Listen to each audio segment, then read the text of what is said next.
am alive. We alive, baby, we don't die, we multiply.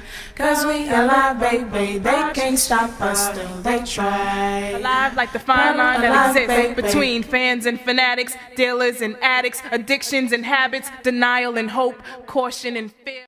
I'm Hazel Dukes, president of the NAACP New York State Conference and a member of the National Board of Directors, a former president of the National Board of Directors. I spanned 3 decades of being involved in this wonderful organization.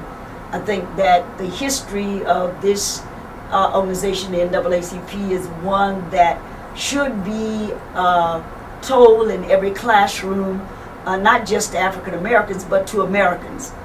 This association is a diverse association.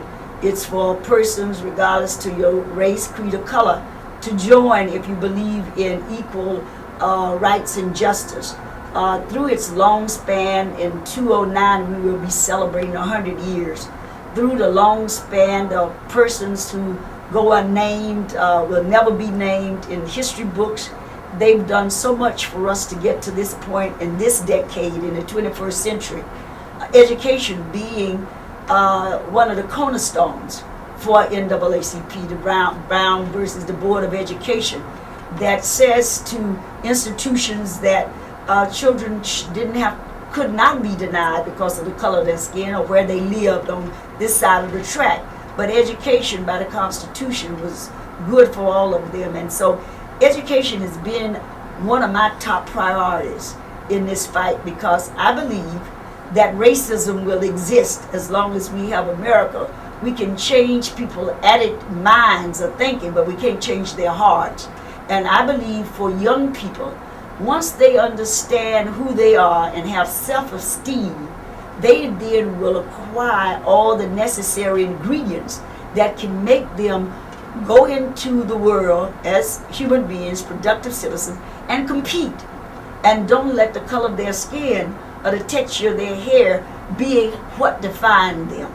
And so we spend a lot of time here under my leadership in New York State, working with schools, working with legislators, working with governors, working with mayors, working with presidents of the United States to make sure that education was always, as well as health and employment, was always on the radar screen.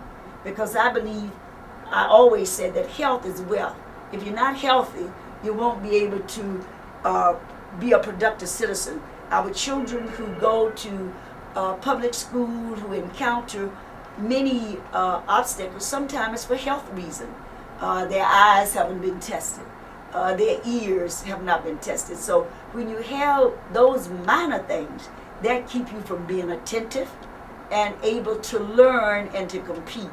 And so we have taken on, we've been funded by funders to do education programs. Revlon has been one.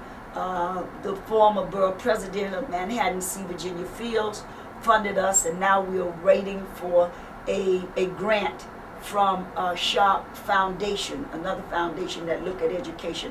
And what we try to see if we can get parents, educators, and community groups together. That's well-rounded for children to see. I'm not too interested in just kids doing well on tests. Tests is important, but for a young person to be well-rounded, we need compassion. We need to build self-esteem to them, and then if they get those things, they can compete. And so with that and the kind of work we've done at PS 46 Tappan over the last 8 years, today they asked me to come to the graduation. I got there and looked at the program, and they said I was being recognized. And then they called me up with this beautiful plaque. And the wordings on here is just something that pierced my inner soul, because all you do on life, if you just have on your tombstone the day you was born and the day you died, that's not a legacy to me. I want to see young people look what's happening in America today. A woman and an African American male can compete for the President of the United States. these lights that we see, what was done before people had nothing or what we had today. I want our children to understand they can be the best that they can be, but education is a way out of that.